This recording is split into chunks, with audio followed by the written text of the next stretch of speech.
10 taon. 10 taon ng buhay ko ang ibinigay ko kay Inay Margarita. Hindi dahil obligasyon ko bilang manugang. Hindi. Ibinigay ko ang lahat dahil sa pagmamahal. Ang buong akala ko, sapat na iyon. Mula nang unang tamaan ng stroke ang aking biyenan, ako na ang naging mga kamay at paa niya. Tinalikuran ko ang aking pagiging nurse, ang propesyong minahal ko. Dahil sabi ng asawa kong si Ricardo, mas kailangan ka ni Inay Eliana. Pamilya tayo. At naniwala ako. Ako ang nag-asikaso sa lahat. Ang paggising sa bawat 3 oras sa hating gabi para lang ibaling ang kanyang katawan, para hindi siya magsugat. Ang pagdurog ng kanyang pagkain at dahan-dahang pagpapakain sa kanya sa pamamagitan ng tubo noong hindi na niya kayang lumunok. Ang pagpapaligo sa kanya, ang pagbibihis, ang pagtiyak na naiinom niya ang napakaraming gamot sa tamang oras. Naaalala ko pa ang mga gabing uupo ako sa tabi ng kanyang kama habang mahimbing na ang tulog ng lahat. Hinahawakan ko ang kanyang kamay na nanginginig na at kinukwentuhan ko siya tungkol sa mga apo niya, tungkol sa mga araw noong malakas pa siya at sa mga sandaling iyon, sa mga sandali ng kanyang kalinawan. Titingin siya sa akin at sasabihin, "Eliana, anak, ikaw ang anghel ko." Para sa akin, ang mga salitang iyon na ang kabayaran sa lahat ng pagod at puyat. Ang buong akala ko, sa pag-aalaga ko sa ina nila, ipinapakita ko rin ang pagmamahal ko sa aking asawa at sa pamilyang binuo namin. Ibinigay ko ang lahat, ang aking lakas, ang aking panahon, ang aking mga pangarap. Akala ko, iyon ang kahulugan ng pamilya. Biglang pagbabago ng tono ng musika, nagiging tensyonado at malamig. Pero pag-uwi ko mula sa libing, habang basa pa ng luha at ulan ang aking damit, doon ko nalaman ang lahat. Isang malaking kasinungalingan pala ang aking pinaniwalaan. Dinatnan ko sila sa sala. Ang asawa kong si Ricardo, nakaupo sa paboritong silya ni Inay Margarita. Isang silyang hindi niya kailanman inupuan noong nabubuhay pa ang kanyang ina. Ang anak kong si Miguel, 24 na taong gulang, nakayuko, hindi makatingin sa akin. At ang hipag kong si Clarissa, may hawak na folder, at suot pa rin ang kanyang mamahaling salamin kahit nasa loob na ng bahay. Mayroon pa silang kasamang isang lalaki, isang abogado na. Ngayon ko lang nakita sa buong buhay ko, walang yumakap sa akin, walang nag-abot ng kahit isang basong tubig. Ang tanging sinabi ng asawa ko, sa boses na kasing lamig ng hangin sa labas, ay, "Eliana, maupo ka." At doon, ipinakita sa akin ni Clarissa ang isang papel, isang testamento raw. Ipinamana ni Inay ang bahay kay Kuya Ricardo, sabi niya, habang tinuturo ang mga salita, pati na ang lahat ng ipon niya, na nagkakahalaga ng halos 28 milyong piso. Halos hindi ako makahinga. Pero hinintay ko. Hinintay ko ang aking pangalan. At para sa iyo, Eliana, sabi niya, habang inaalis ang kanyang salamin, para ipakita ang kanyang mga matang walang emosyon. Nag-iwan si Inay ng 300,000 piso para sa iyong serbisyo. Serbisyo. Paulit-ulit na tumakbo sa isip ko ang salitang iyon. Serbisyo. 300,000 piso. Bayad. Para sa 10 taon ng aking buhay. Bayad. Para sa bawat gabing walang tulog. Sa bawat pagod. Sa bawat panalangin inialay ko para sa kanyang ina. Ganoon pala kababa ang tingin nila sa akin. Isang katulong. Isang tagapag-alaga na may bayad. At ang kasunod na sinabi ng abogado nila ang tuluyang dumurog sa akin. Binibigyan ka namin ng 48 oras para lisanin ang pamamahay na ito. Pinalayas ako sa sarili kong bahay, sa harap ng sarili kong anak. Pinalayas ako na parang aso matapos pagsilbihan ang kanilang ina hanggang sa kanyang huling hininga. Tinawag nila akong pabigat sa pinakamalupit na paraan. Wala silang utang na loob. Humihinto ang musika. Nagkakaroon ng katahimikan. Pero hindi ako umiyak. Hindi sa harap nila. Hindi ako nagmakaawa. Tumayo ako. At tiningnan ko silang lahat. Ang asawa kong ganid. Ang hipag kong mapagmataas. At ang anak kong naging sunod-sunuran sa kanila. Tahimik lang ako. Habang isa-isa kong tinititigan ang kanilang mga mukha. Mga mukhang akala mo ay nagtagumpay na. Hinayaan ko silang isipin, natalo na ako. Hinayaan ko silang magdiwang sa kanilang kasakiman. Dahan-dahang bumabalik ang musika. Ngayon ay may tono ng misteryo at determinasyon. Pero hindi nila alam. Hindi nila alam na 3 araw bago pumanaw si Inay Margarita, sa isang sandali ng kanyang kalinawan, mayroon siyang ibinulong sa akin. Mayroon siyang idinulas sa aking palad habang mahigpit niyang hawak ang aking kamay. Isang sobre. "Huwag mong bubuksan, Eliana," sabi niya, "hanggat hindi pa ako naililibing. Pangako mo sa akin." At nangako ako. Hindi nila alam na habang nag-iimpake ako ng aking mga damit sa lumang maleta, habang inilalagay ko ang mga alaala ng 10 taon sa isang kahon, nasa ilalim ng lahat ng iyon ang sobreng magpapabago ng lahat, ang alas ko laban sa kanila. Ang lihim na iiwan silang nakaluhod at magmamakaawa sa akin. Akala nila tapos na ang laban. Ang hindi nila alam, ngayon pa lang ito magsisimula dahil maniningil ang tadhana. Darating ang araw na babalik sa kanila ang lahat ng ginawa nila. At sa araw na iyon, matututunan nila kung ano ang tunay na kahulugan ng salitang karma. Ito ang aking kwento. Ang kwento kung paano ako tinaksil at kung paano ko binawi ang lahat. Musika ay lumalakas. Kayo po. Naranasan niyo na bang maramdaman na kayo ay isang estranghero sa sarili ninyong tahanan? Naranasan niyo na bang ibigay ang lahat, pero sa huli, kayo pa rin ang itinapon na parang basura? Kwentuhan niyo po ako sa comments sa ibaba. At huwag ninyong kalimutan, saan po kayo nanonood? Paki-like at share po ng video na ito para malaman ng lahat na ang isang taong inapi ay may kakayahang bumangon at lumaban. Umakyat ako sa hagdanan. Bawat hakbang ay parang may bigat na 1 tonelada. Ang mga binti ko, na sanay sa pagtakbo tuwing may kailangan si Inay Margarita, ay tila ayaw nang sumunod sa akin ngayon. Pumasok ako sa kwartong tinulugan ko sa loob ng 23 taon. Ang kwarto kung saan kami sabay na tumanda ni Ricardo. Ang kwarto kung saan ako nagigising sa bawat tunog mula sa baby monitor na inilagay namin sa silid ni Inay, handang tumakbo anumang oras. Ngayon, para itong naging teritoryo ng ibang tao. Amoy pa rin ito ang pamilyar na pabango ng aming mga unan, pero ang pakiramdam ay banyaga. Malamig. Kinuha ko ang luma kong maleta mula sa ilalim ng kama. Ang alikabok na naipon dito ay parang simbolo ng mga pangarap kong matagal nang nakatago at nakalimutan. Habang binubuksan ko ito, nagsimulang bumalik ang mga alaala. Hindi ko mapigilan. Bawat gamit na dinadampot ko ay may dalang kwento. May dalang isang piraso ng 10 taon na ibinigay ko. Una kong inilagay ang aking lumang uniforme ng nurse, kulay puti, na may kaunting paninilaw na sa tagal ng pagkakatago. Hinaplos ko ang tela. 10 taon na itong hindi nasusuot. 10 taon na ang nakalipas mula noong huli kong naramdaman ang pagiging abala at ang saysay ng pagiging isang profesional sa ospital. Naalala ko ang sinabi ni Ricardo noong unang na-stroke si Inay. "Eliana," sabi niya, habang hawak ang aking mga kamay, "mas kailangan ka ni Inay ngayon. Pamilya ang mag-aalaga sa kanya, hindi mga estranghero. At dahil sa pagmamahal ko sa kanya, sa pamilya namin, ay naniwala ako. Isinabit ko ang unipormeng ito para isuot ang uniporme ng isang tagapag-alaga. Isang unipormeng walang sahod, walang araw ng pahinga, at walang pagkilala. Gabi-gabi, suot ko ang pag-aalala. Araw-araw, suot ko ang pagod. Iyon ang naging uniporme ko. Sunod kong kinuha ang isang maliit na kahon ng alahas na yari sa kahoy. Regalo ito sa akin ni Inay Margarita noong 50 kaarawan ko. Naaalala ko pa noon, bihira na siyang makalabas ng kwarto, pero ipinilit niyang ibigay ito sa akin ng personal. "Para sa iyo, Eliana," sabi niya, at ang kanyang boses ay mahina pero puno ng sinseridad. "Hindi ito gaanong kamahalan, pero sana magustuhan mo. Salamat sa lahat." Sa loob ng kahon ay isang simpleng kwintas na may maliit na perlas. Isang bagay na alam niyang simple lang, tulad ko.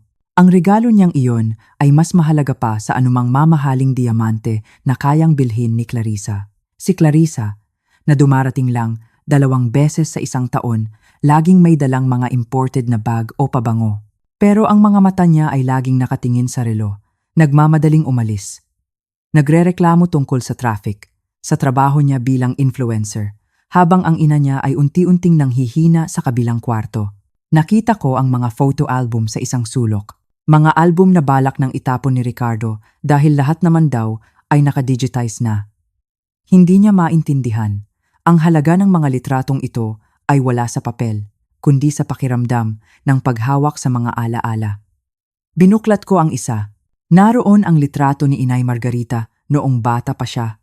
Masaya. Naroon din ang mga litrato ng binyag ni Miguel. Mga Pasko, mga kaarawan. Sa bawat litrato, naroon ako sa isang tabi. Nakangiti, inaayos ang pagkain, o inaasikaso ang mga bata. Ako ang laging nasa likod ng kamera, ang tagakuha ng mga masasayang sandali ng iba, at habang nag-iimpake, bumuhos ang lahat ng sakit. Ang 10 taon. Hindi lang ito basta pag-aalaga. Ito ay sakripisyo. Ang sakripisyo ng pagtulog ng mahimbing. Ang sakripisyo ng pagkain sa tamang oras dahil kailangan kong unahin siya. Ang sakripisyo ng pakikipagkwentuhan sa mga kaibigan dahil wala akong maiwan sa bahay. Ito ang mga bagay na hindi nila nakita. Hindi nakita ni Ricardo na laging pagod daw galing sa trabaho. Hindi nakita ni Clarissa na abala sa kanyang perpektong buhay sa social media.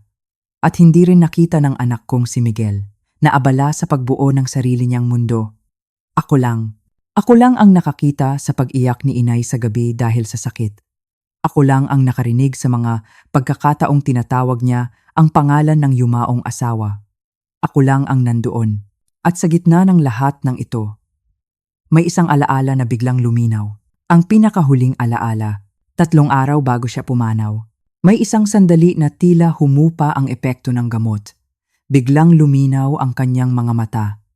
Tumingin siya sa akin, at sa pagkakataong iyon, alam kong nandoon siya, ang tunay na Margarita. Hinawakan niya ang aking pulso, at nagulat ako sa lakas ng kanyang pagkakakapit. Para bang ibinubuhos niya ang lahat ng natitira niyang lakas sa paghawak na iyon. "Eliana!" bulong niya, at ang boses niya ay nanginginig pero puno ng determinasyon. Ang mga anak ko. Ang mga anak ko. Hindi sila mabubuting tao. Ngayon ko lang ito nakita ng malinaw. Patawarin mo ako kung hindi ko ito nakita kaagad. "Inay, wag po kayong magsalita ng ganyan," sabi ko, habang inaayos ang kanyang buhok. "Pagod lang po sila. Huwag mo silang ipagtanggol," putol niya sa akin. "Lagi mo na lang silang pinagtatanggol. Palagi mong inuuna ang iba.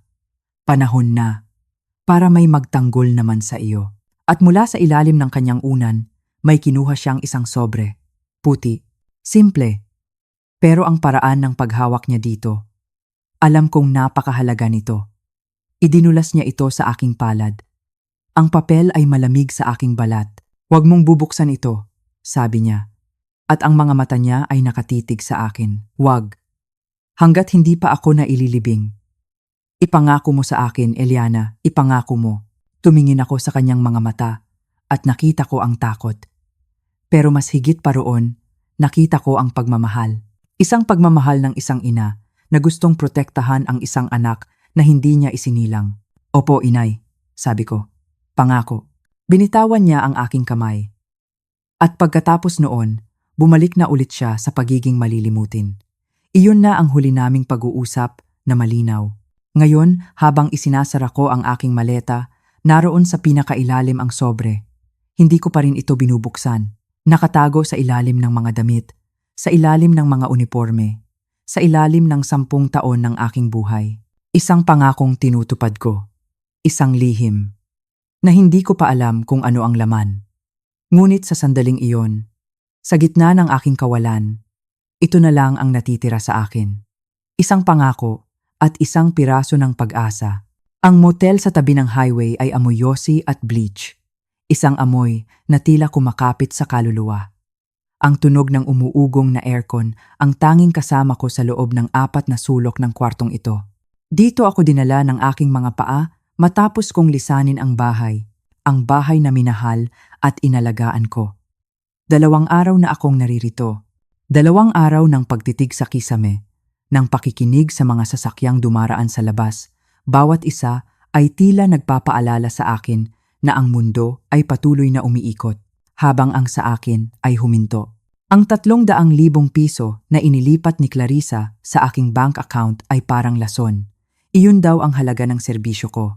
Ang 10 taon ng aking buhay ay may presyo pala, at ang presyong iyon, ginamit ko para bayaran ang 2 linggong pananatili sa lugar na ito. Ginamit ko para bumili ng delata at tinapay sa kalapit na convenience store. Nakakatawa, hindi ba? Ang perang ipinang-insulto nila sa akin, ang siyang bumubuhay sa akin ngayon. Bawat subo ko ng pagkain ay may lasa ng pagtataksil. Sa 3 araw, hindi ko na kaya. Ang bigat sa dibdib ko ay parang isang malaking bato na gustong durugin ang aking mga buto. Hindi na ako makahinga sa kaiisip. Bakit? Paano nila nagawa ito? Si Ricardo.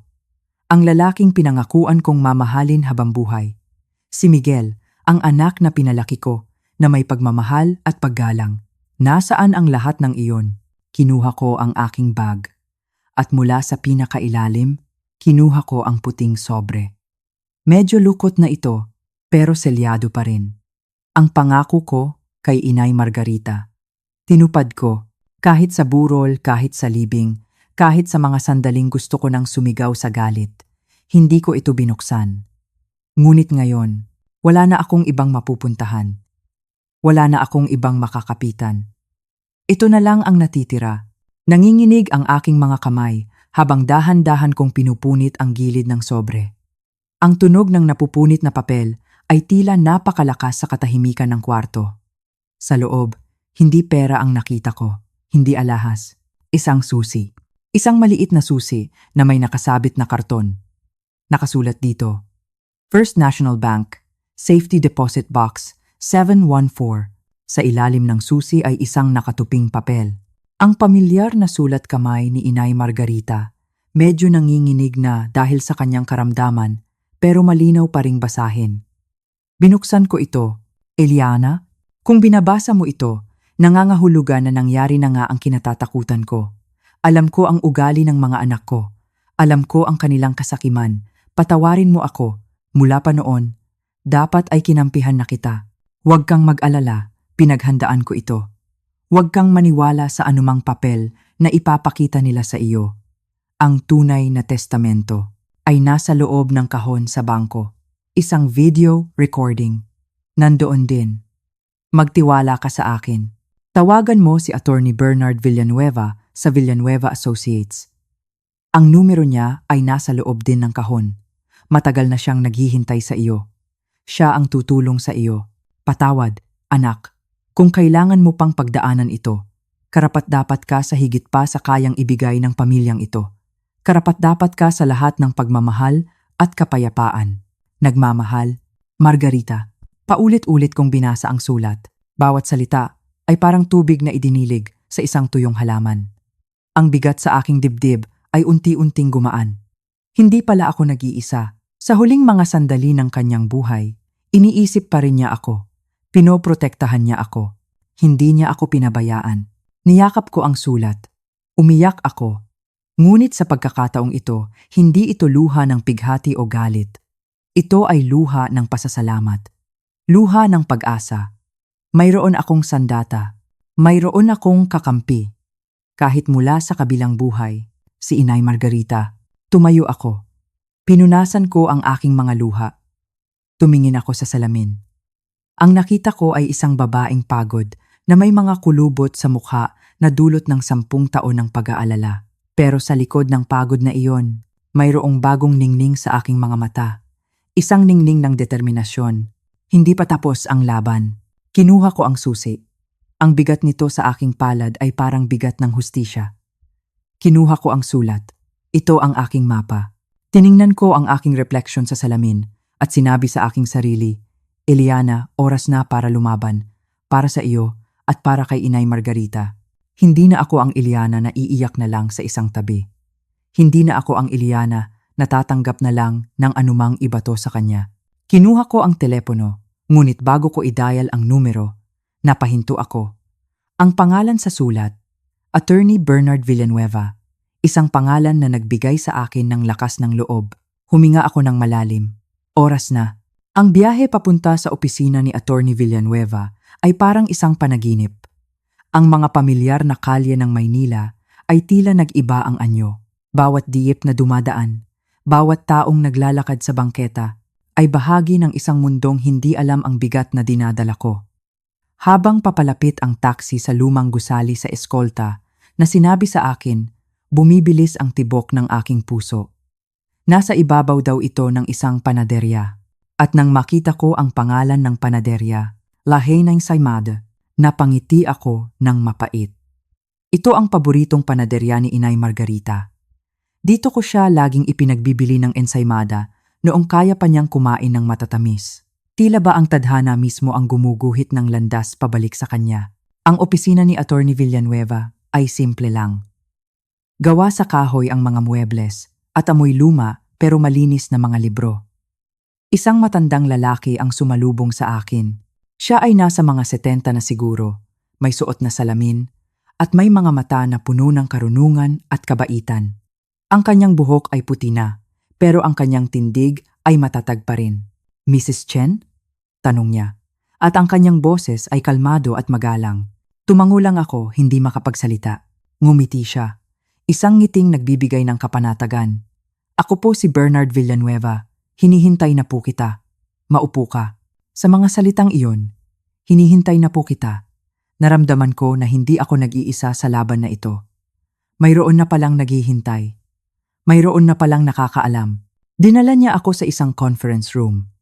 Isang mahabang mesa na gawa sa nara ang nasa gitna. Pinaupo niya ako. At pagkatapos ay may kinuha siyang isang metal na kahon mula sa isang cabinet. Isang safety deposit box. Inilapag niya ito sa mesa sa pagitan namin. Ito po, sabi niya, ang ipinagkatiwala sa akin ng iyong biyenan, 8 buwan na ang nakalipas. 8 buwan. Ganoon katagal na pala niyang pinagpaplanuhan ito. Ganoon katagal na pala niyang nakikita ang tunay na kulay ng kanyang mga anak. Bago po natin buksan, paliwanag niya, nais kong malaman mo na si Mrs. Margarita Chen ay nasa tamang pag-iisip nang siya ay pumunta dito. Malinaw na malinaw ang kanyang mga instruksyon. Nais niyang protektahan ka. Inabot ko sa kanya ang susi na nanginginig pa rin. Kinuha niya ito at isinaksak sa seradura ng kahon. Ang tunog ng pagpihit ng susi at ang pag-click ng lock ay parang musika sa aking pandinig. Dahan-dahan niyang itinaas ang takip. Sa loob, maayos na nakasalansan ang lahat. Isang makapal na folder ng mga dokumento. Isang maliit na USB drive. At sa ibabaw ng lahat, isang malaking puting sobre, selyadong-selyado ng pulang wax at may tatak ng kanyang law firm. Ito, sabi ni Attorney Villanueva, habang marahan niyang kinukuha ang sobre, ang opisyal at huling habilin ni Margarita Patricia Chen. Isinagawa noong 15 ng Hunyo ng nakaraang taon, nasaksihan ko mismo. Kasama ang 2 pa sa aking mga kasamahan. Ito ay notaryado at nakarehistro na sa munisipyo. Ito ang tanging testamento na kinikilala ng batas. Pagkatapos ay tiningnan niya ako ng diretso sa mata. Kung gayon, Mrs. Chen, ang anumang dokumento na ipinakita sa iyo ay isang pamemeke. At ang pamemeke ng isang legal na dokumento ay isang mabigat na krimen. Pamemeke, krimen. Ang mga salitang iyon ay umalingaw-ngaw sa aking isipan. Hindi lang nila ako tinaksil. Gumawa sila ng isang ilegal na bagay para makuha ang gusto nila. Ganoon kalaki ang kanilang kasakiman. Nag-alala si Margarita na maaring subukan nila ang isang bagay na tulad nito, pagpapatuloy ng abogado. Kaya gumawa siya ng mga karagdagang hakbang para siguruhing hindi kanila malalamangan. Kinuha niya ang makapal na folder at binuksan ito sa aking harapan. Hindi ako makapaniwala sa nakita ko. Nakalagay doon ang isang journal. Sulat kamay ni Inay Margarita. Nakalista ang bawat petsa na hindi siya dinalaw ni Ricardo o ni Clarissa. Ang bawat pangakong napako, ang bawat paghingi nila ng pera. Pero ni minsan ay hindi sila makapagbigay ng oras. Mayroon ding mga salaysay mula sa mga nurse na nag-alaga sa kanya sa mga huling linggo. Bawat isa sa kanila. Binanggit na ako lang, si Eliana, ang tanging pamilyang laging naroroon, Nandoon din ang mga medical record, mga resibo ng gamot na ako mismo ang bumili mula sa sarili kong bulsa dahil sinabi ni Ricardo na hindi na raw sakop ng insurance ni inay.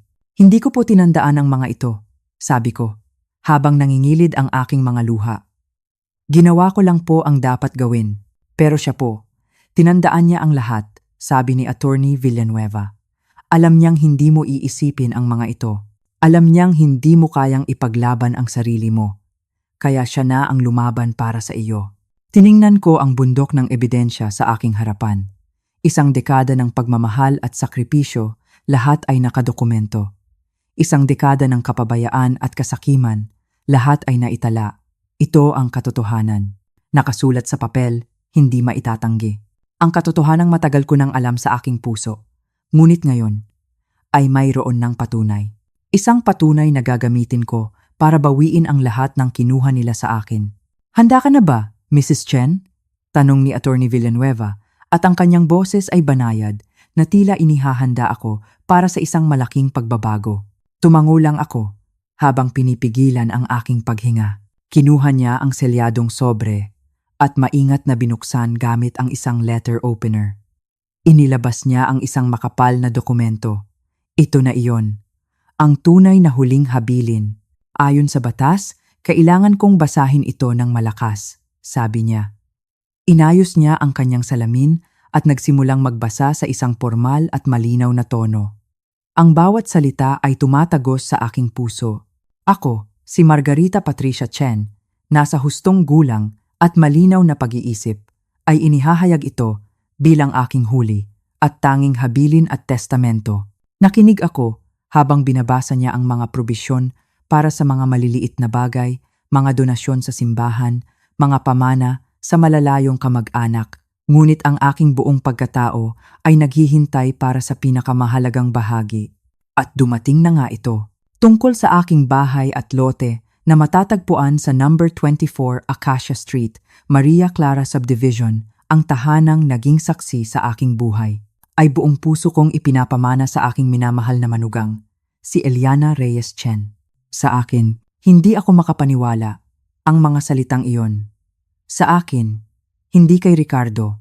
Sa akin, napahawak ako sa mesa para suportahan ang aking sarili. Nagpatuloy ang abogado, ang natitira sa aking mga naipon sa bangko, pagkatapos bayaran ang lahat ng buwis at gastusin na may tinatayang halaga na 24 na milyong piso. Ay ipinapamana ko rin kay Eliana Reyes Chen. Ito ay bilang pasasalamat sa kanyang walang kapantay na pag-aalaga, sakripisyo at pagmamahal na ibinigay niya sa akin sa loob ng 10 taon. 24 na milyon.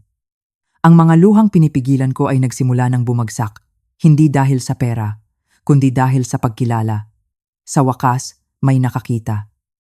Nakita ni inay ang lahat para sa aking anak na si Ricardo Vargas Chen at sa aking anak na si Clarissa Vargas Chen Lim.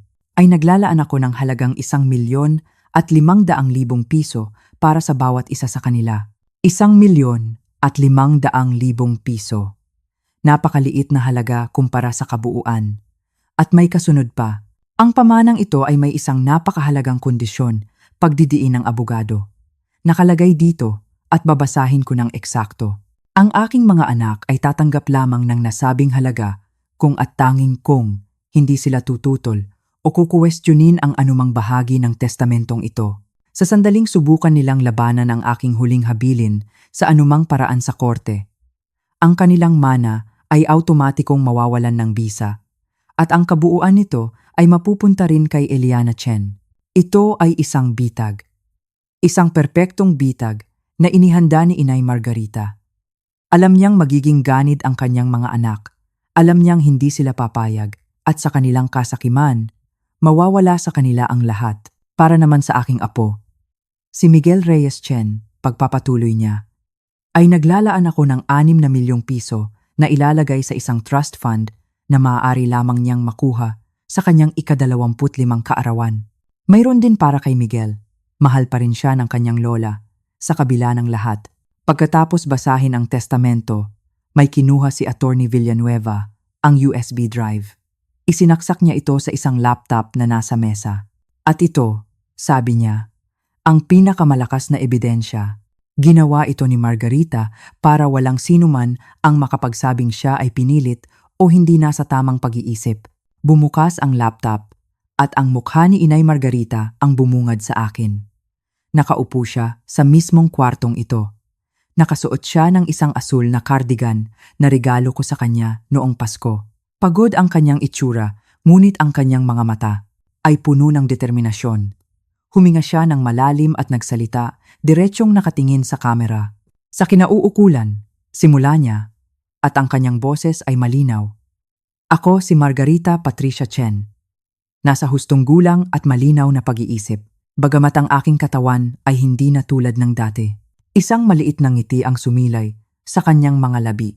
Ginagawa ko ang video na ito para siguruhing ang aking mga huling habilin ay malinaw at hindi maaaring baluktutin o manipulahin ng kahit sino.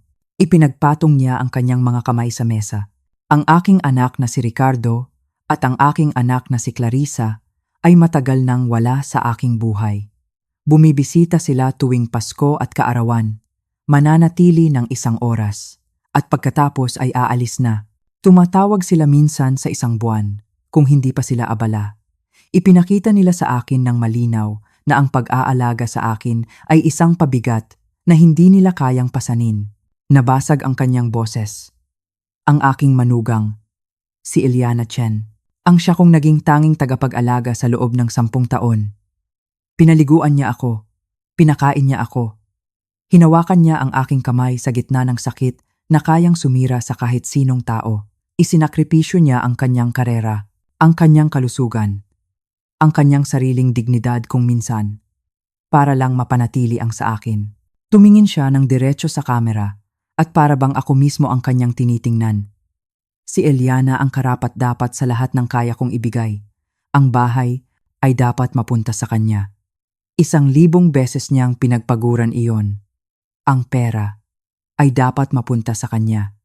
Hindi nito mababayaran ang lahat ng kanyang ibinigay, pero ito ang mayroon ako. Huminto siya sandali. Iniiwanan ko ang aking mga anak ng kaunti dahil sila ay aking mga anak. At mahal ko sila sa kabila ng kanilang mga pagkukulang. Pero kung pipiliin nilang labanan ang testamentong ito, kung pipiliin nilang subukang agawin mula kay Eliana ang kanyang pinaghirapan, wala silang makukuha. Iyan ang aking huling salita. Nagtapos ang video. Nakatulala lang ako, habang ang mga luha ay malayang dumadaloy sa aking mga pisngi. Naramdaman ko ang pagbuhos sa akin ng 1 basong tubig ni Attorney Villanueva. Sa wakas, narinig ko ang katotohanan. Mula mismo sa kanya. At sa sandaling iyon, alam ko na, hindi na ako biktima. Ako ang tagapagmana. Ako ang pinaglaban. At ngayon, oras na para bawiin ang nararapat sa akin. Akala ko, tapos na ang lahat matapos kong mapanood ang video. Akala ko, sapat na ang testamento at ang huling salita ni Inay Margarita para patunayan ang lahat. Ngunit doon ako nagkamali.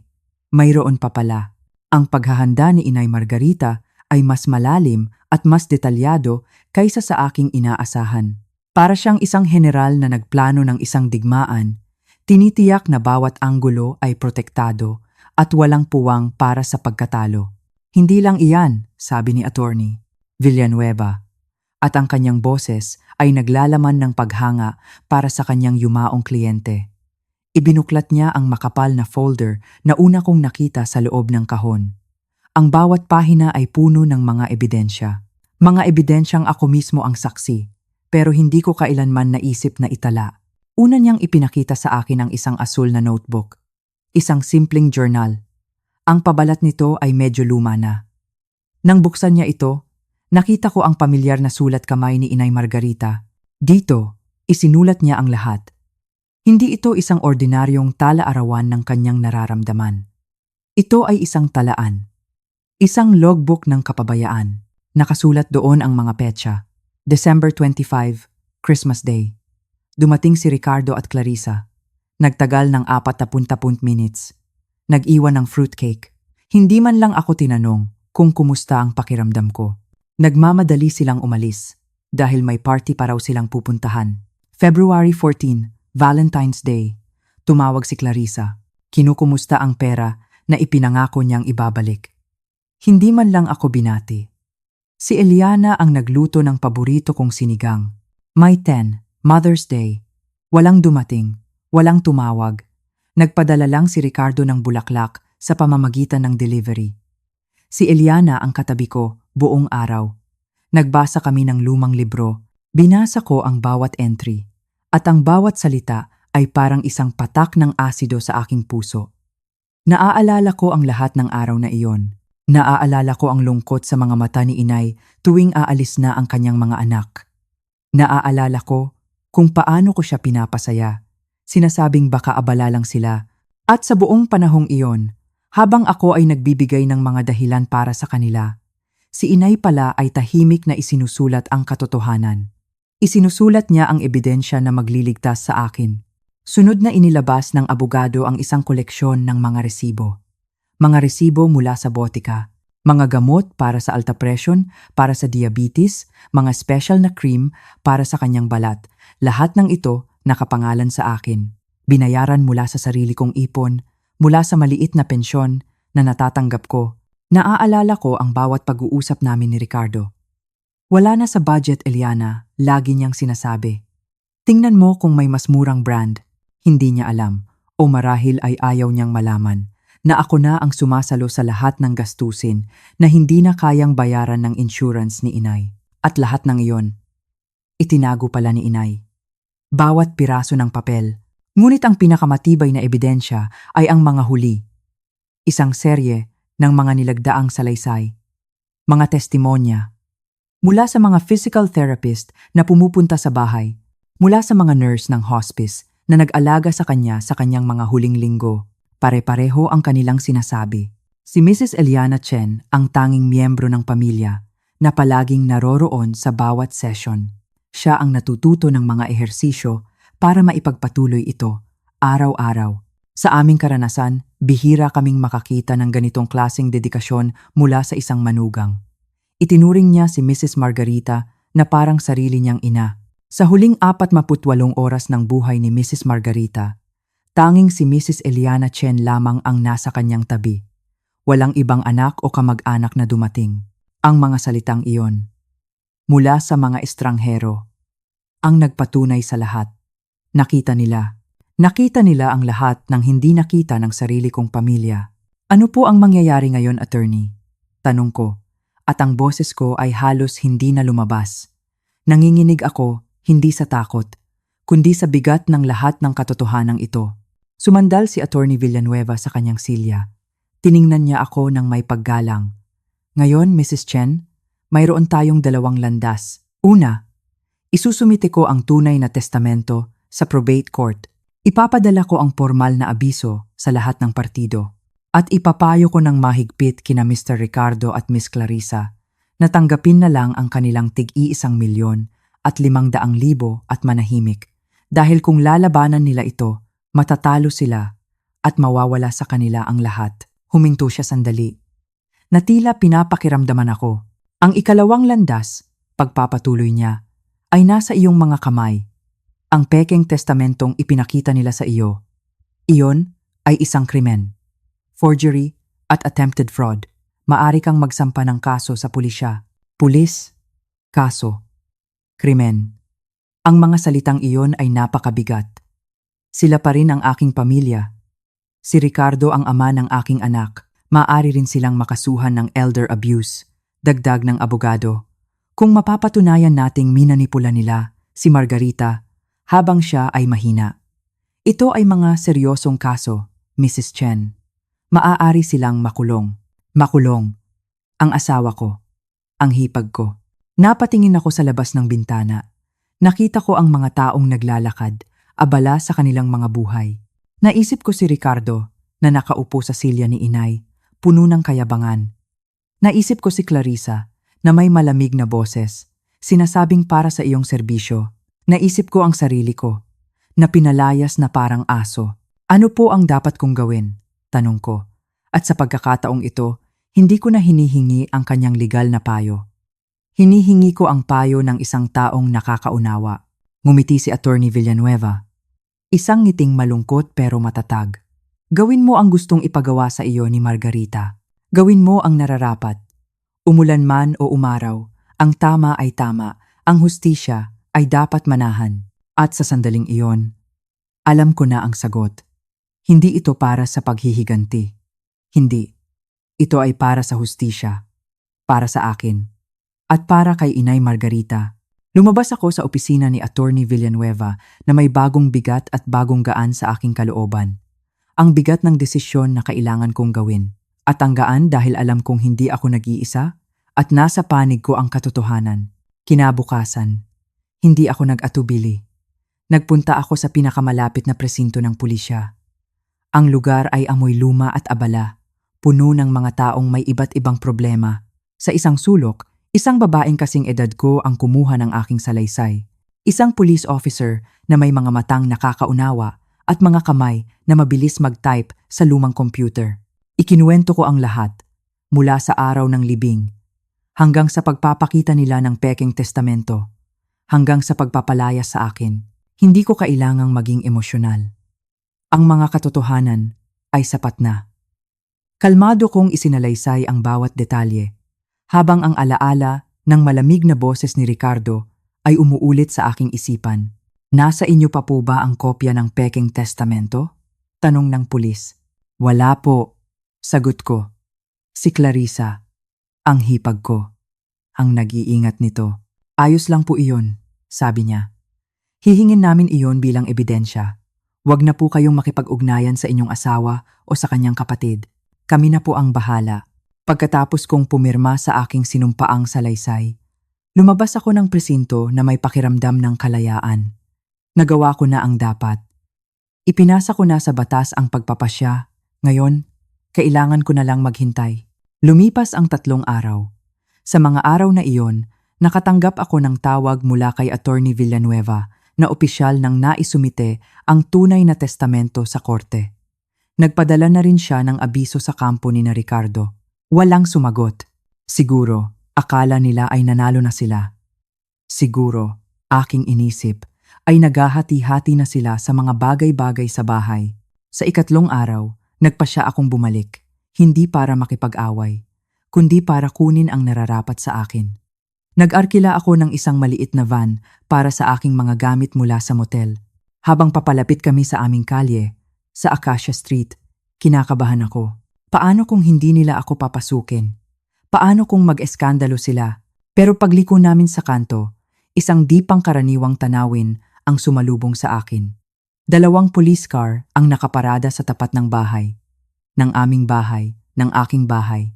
Huminto ang aming van sa di kalayuan. Napanood ko ang lahat mula sa bintana. 2 unipormadong pulis ang kumakatok sa pinto. Si Ricardo ang nagbukas. Nakita ko ang pagbabago sa kanyang mukha, mula sa inis, naging pagtataka, at pagkatapos ay naging takot.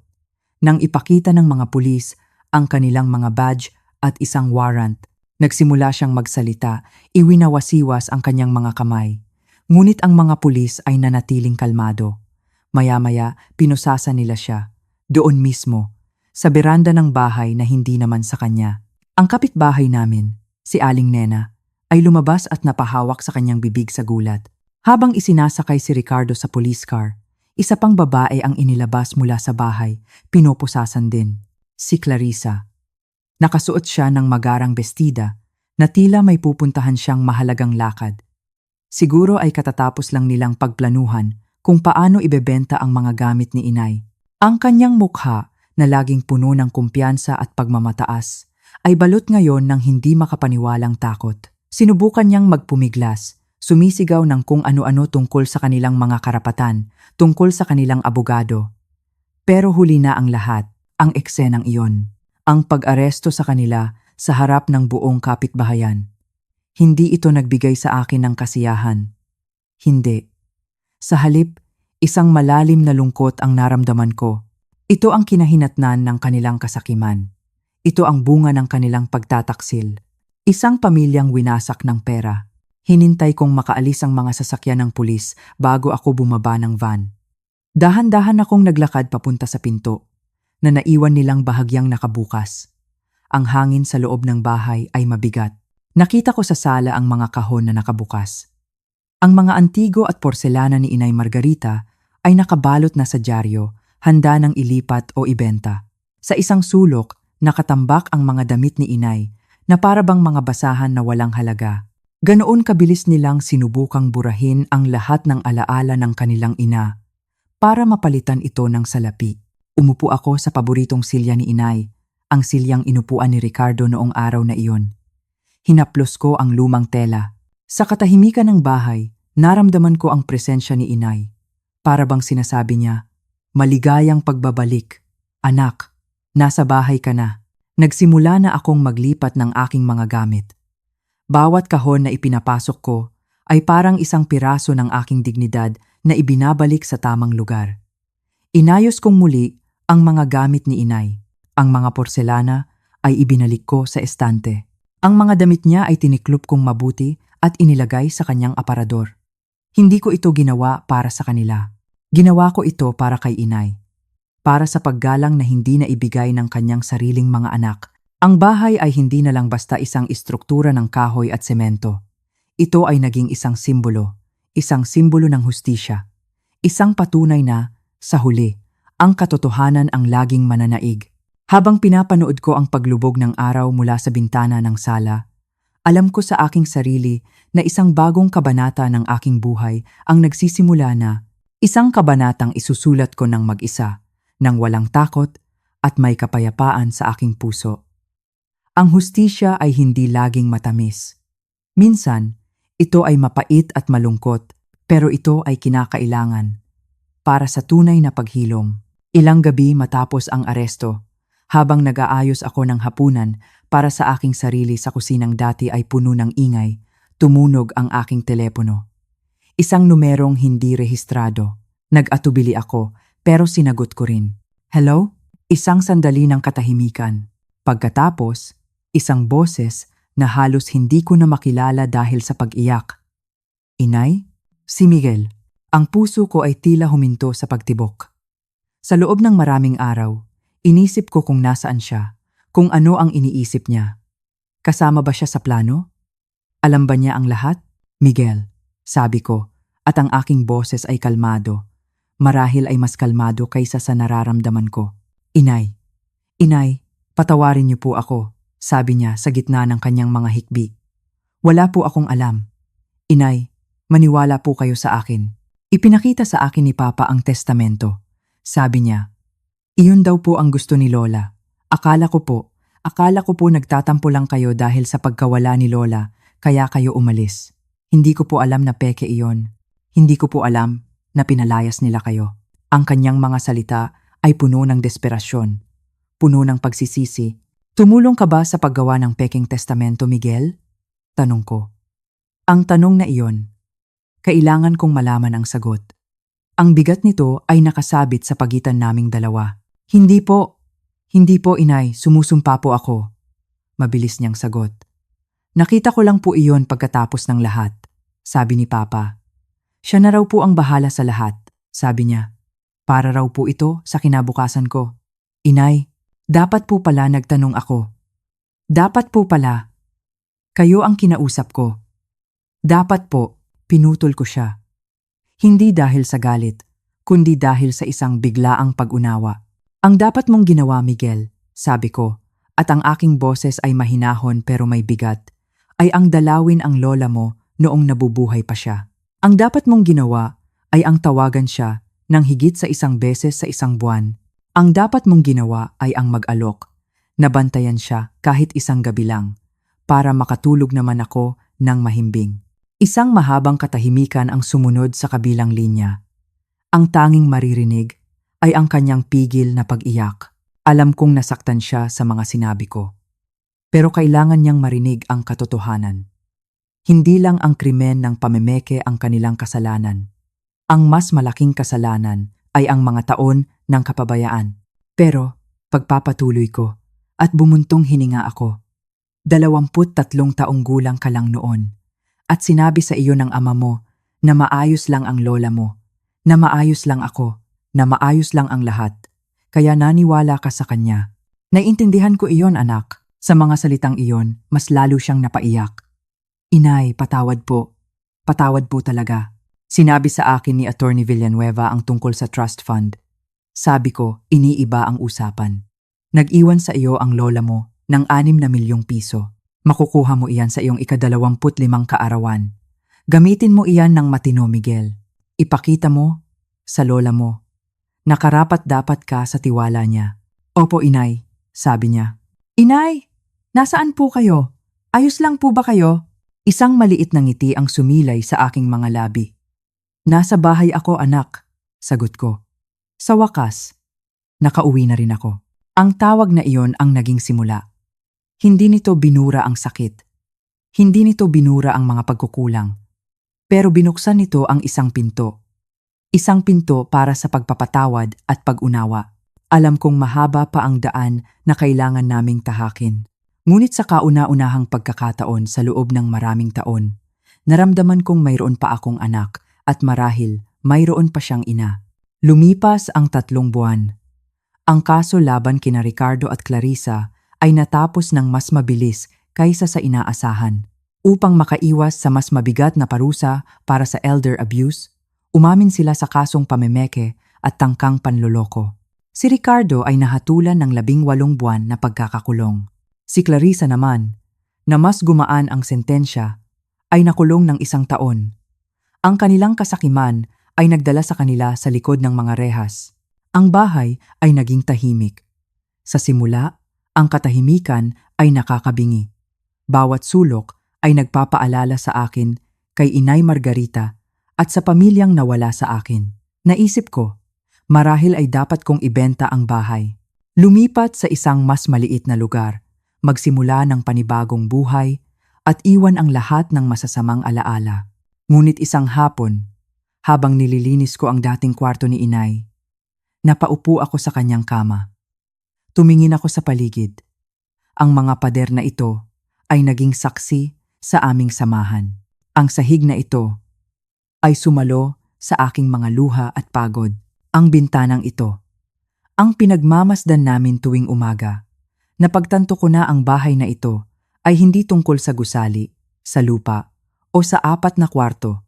Ang bahay na ito ay tungkol sa 10 taon na ibinigay ko sa pag-aalaga sa isang taong walang ibang kasama. Ito ay tungkol sa pagmamahal na nabuo sa pagitan ng 2 babaeng hindi magkadugo, ngunit naging higit pa sa tunay na pamilya.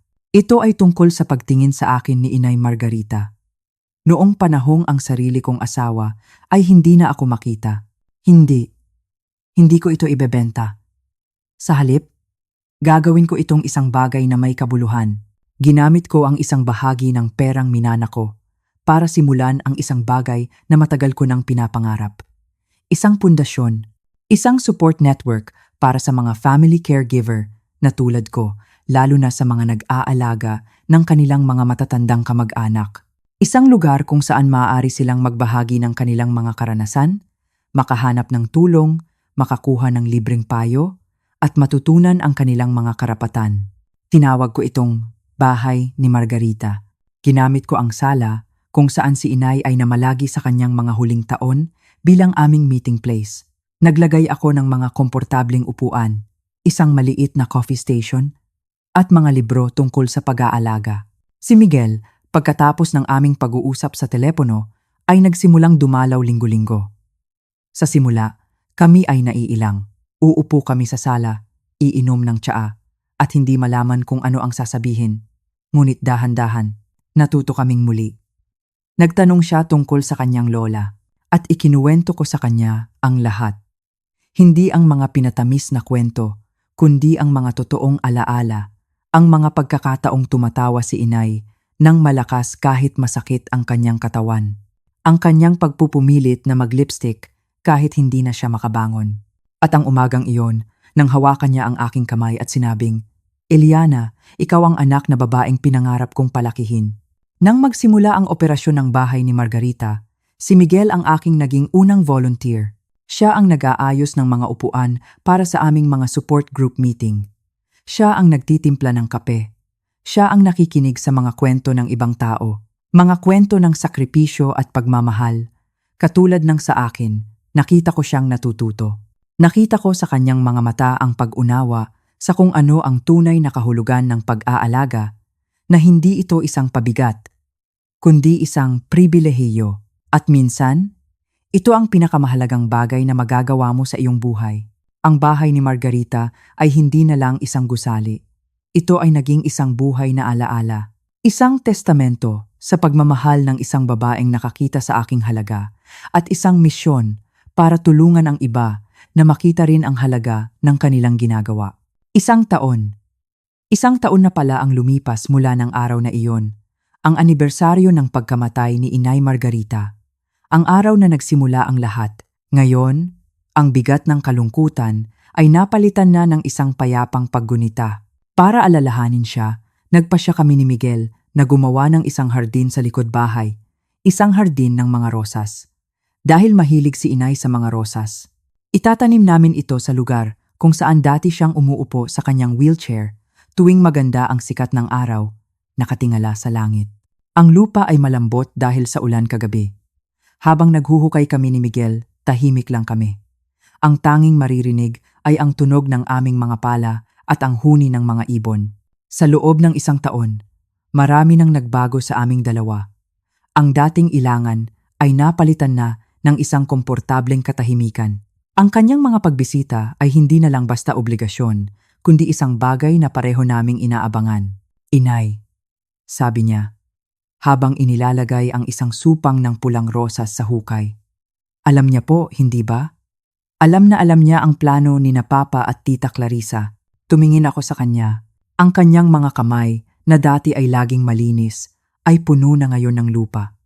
Ang kanyang mukha, na dati ay laging nakatungo, ay nakatingin na ngayon sa akin ng may pag-unawa.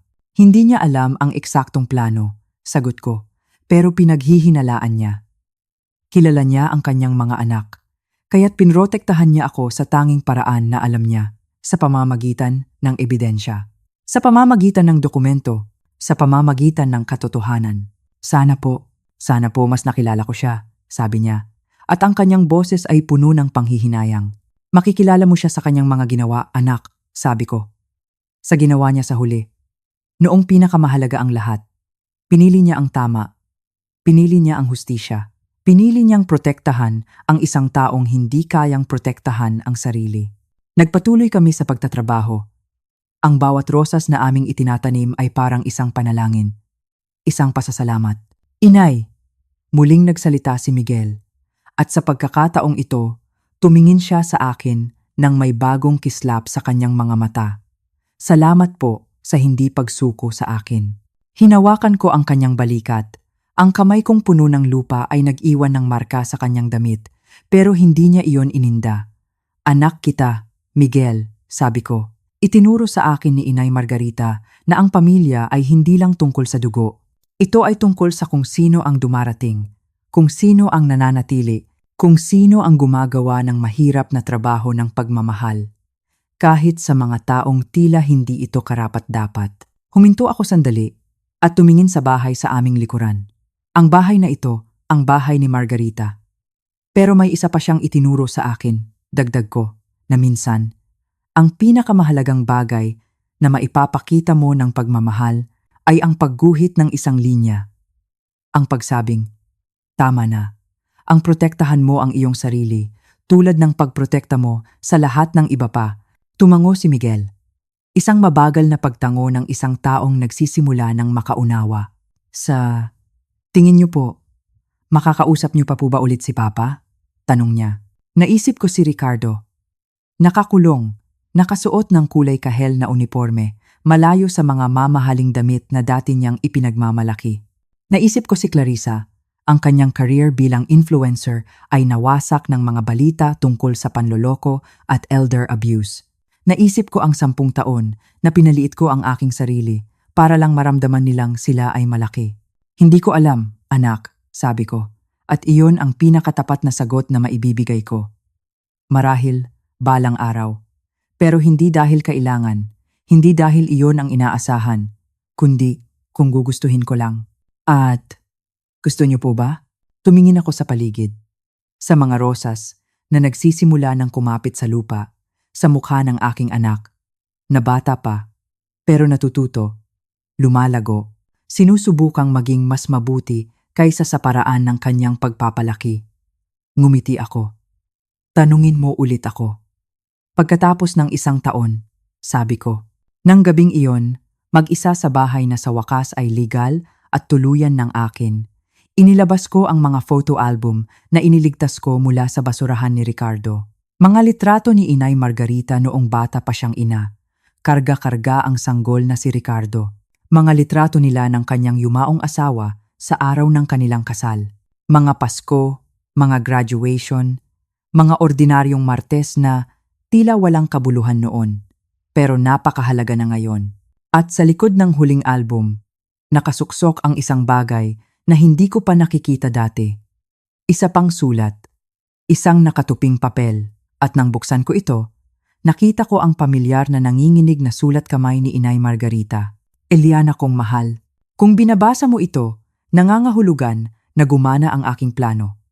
Nasa bahay ka na, ligtas ka na, at sa wakas, natatanggap mo na ang nararapat sa iyo. Patawarin mo ako kung hindi kita nabigyan ng higit pa, noong ako ay nabubuhay pa. Higit na pagkilala, higit na suporta, higit na pagtatanggol laban sa kasakiman ng aking mga anak. Pero ngayon, ibinibigay ko sa iyo ito. Pahintulot. Napahinto ako sa pagbasa. Ang salitang iyon, pahintulot, pahintulot na itigil na ang pagsasakripisyo. Pahintulot na tigilan na ang pagpapaliit sa iyong sarili. Pahintulot na gamitin ang iyong espasyo, na humingi ng respeto, at na alamin ang iyong tunay na halaga. Masyado ka ng matagal na naging arkitekto ng kaginhawaan ng lahat. Ngayon, bumuo ka naman ng isang bagay para sa iyong sarili. Nagmamahal ng lubos at nagpapasalamat, Margarita, at doon ako napaiyak. Sa kauna-unahang pagkakataon mula noong libing. Pero hindi ito luha ng kalungkutan. Isang bagay na mas komplikado. May lungkot, oo, pero mayroon ding ginhawa. May pasasalamat at may isang bagay na parang kalayaan. Hindi na ako ang taga-ako ng kasalanan. Hindi na ako ang taga-ayos. Ang tagapag-alaga. Ang taong laging lumulunok ng sariling pangangailangan para lang mapagbigyan ang gusto ng iba. Ako si Eliana Chen, 62 taong gulang. May-ari ng isang bahay na may hardin ng mga rosas. Direktor ng bahay ni Margarita, isang non-profit na tumutulong sa mga caregiver sa 3 probinsya. Ina ng isang anak na dahan-dahang natututo kung ano ang ibig sabihin ng pagdating at pananatili. At ako, ang babaeng minahal ng sapat ng isang taong halos hindi ko kilala noong una. Ngunit nakita ako ng malinaw. Sapat para ipaglaban ako kahit na pagkatapos ng kanyang kamatayan. Iyon ang mas mahalaga kaysa sa anumang bahay, anumang pera, anumang testamento. Pero masarap din sa pakiramdam. Nasa akin na ang bahay.